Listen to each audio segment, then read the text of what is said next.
Perkenalkan, nama saya Vivo Yahya dengan nomor NIM 22072031 dari Prodi D3 Teknik Mesin. Baiklah, pada video kali ini saya akan menjelaskan perencanaan pemilihan pompa untuk penyediaan air bersih pada rumah tangga. Penjelasan gambar di atas yaitu yang pertama, tangki air. Untuk dapat memilih menentukan tangki air, harus diketahui terlebih dahulu kebutuhan air pada rumah tangga bersangkutan kebutuhan air yang sudah distandarkan oleh Departemen Pekerjaan Umum untuk rumah tinggal kelompok menengah perumahan biasa. Kebutuhan air bersihnya sebesar 180 liter per hari. Setelah diketahui kebutuhan air, selanjutnya dapat ditentukan tempat penampung air yang bisa disebut tandon atau bak air yang bahan bermacam-macam, misalnya dari bahan fiberglass, stainless steel, atau dari konstruksi beton. Yang kedua yaitu pompa sumur bor. Secara umum, sumur bor terbagi menjadi dua jenis, yaitu sumur bor dalam dan sumur bor dangkal. Jika kedalaman sebuah sumur lebih dari 10 meter, berarti sumur tersebut masuk ke dalam kategori sumur dalam. Jenis pompa untuk sumur bor dalam adalah jet pump yang memiliki batas maksimum daya hisap hingga dalaman 60 meter. Pompa ini biasanya memerlukan daya listrik cukup besar karena menggunakan motor elektrik dengan power yang juga relatif lebih besar daripada pompa sumur dangkal. Yang ketiga yaitu pompa pendorong. Pompa pendorong biasa disebut booster pump adalah suatu alat yang juga masih dalam istilah pompa air.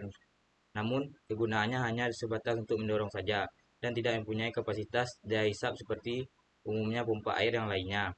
Booster pump biasanya digunakan untuk membantu mendorong pendistribusian dari tower water tank ke dalam pembagian ke masing-masing tempat. Maka air yang mengalir tidak hanya mengandalkan sistem gravitasi bumi saja. Yang keempat yaitu floating switch adalah saklar kontrol ketinggian air atau sering disebut WLC, water level control. Penggunaan skala otomatis untuk mesin air adalah sangat diperlukan karena dengan dipasangnya pompa otomatis, maka tangki atau tandon air akan selalu terisi penuh. Selain itu, tangki ini akan terhindar dari kemungkinan melubernya air.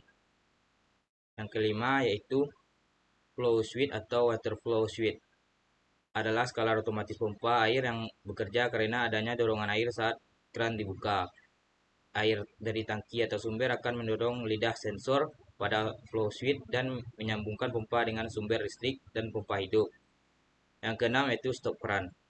Stop keran adalah perangkat katup yang dapat menghentikan atau mengalirkan aliran air. Biasanya digunakan dalam instalasi pipa untuk mengatur aliran air ke suatu area atau peralatan. Yang ketujuh, panel kontrol. Panel kontrol adalah sebuah perangkat yang berfungsi untuk mengendalikan dan memonitor berbagai proses dan fungsi dalam suatu sistem atau mesin. Panel kontrol umumnya digunakan dalam berbagai aplikasi industri, komersial, dan residensial.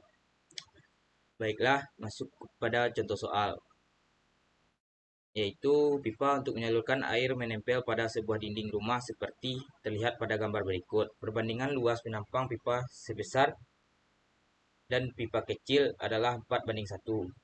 Posisi pipa besar adalah 5 meter di atas tanah dan pipa kecil 1 meter di atas tanah. Kecepatan aliran air pada pipa besar adalah 31 km per jam dengan tekanan 9,1 kali 10⁵ PA. Tentukan A. Kecepatan air pada pipa kecil, B. Selisih tekanan pada kedua pipa, C. Tekanan pada pipa kecil adalah 1000 kg meter kubik. Pembahasan itu data H1 sama dengan 5 meter, H2 1 meter, F1 31 km per jam sama dengan 8 meter per sekon. P1 9,1 kali 10⁵ PA. A1 bagi A2 sama dengan 4:1. Sama yaitu A. Kecepatan air pada pipa kecil persamaan kontinuitas. A1 V1 sama dengan A2 V2. 4 A1 4 V1 10 sama dengan A2 1 dan V2 tetap V2. V2 sama dengan 40 meter per sekon. Itu yang B, selisih tekanan pada kedua pipa dari persamaan Bernoulli. P1 tambah 1,5 P1/2 tambah PGH 1 sama dengan P2 tambah 1/2 PV 2 pangkat 2 ditambah PG H2. P1 dikurang P2 sama dengan setengah P F1 F21 dikurang F12. P tambah PG H2 dikurang H1. P1 dikurang P2 sama dengan 1/2 1040 pangkat 2 dikurang 8 pangkat 2 tambah 1010 1 kurang 5. P1 dan P2 sama dengan 500 dan 1536 dikurang 40.000 sama dengan 72.008 dikurang 40.000. P1 dikurang P2 sama dengan 72.008 PA sama dengan 7,2 kali 10 pangkat 5 PA. C. Tekanan pada pipa kecil. P1 dikurang P2 sama dengan 7,2 kali 10 pangkat 5. 9,1 dikali 10 pangkat 5 dikurang P2 sama dengan 7,2 kali 10 pangkat 5. P2 sama dengan 2,0 kali 10 pangkat 5 PA. Baiklah, itu yang dapat saya sampaikan pada video kali ini. Kalau ada salah dan jangkalnya, saya mohon maaf. Assalamualaikum warahmatullahi wabarakatuh.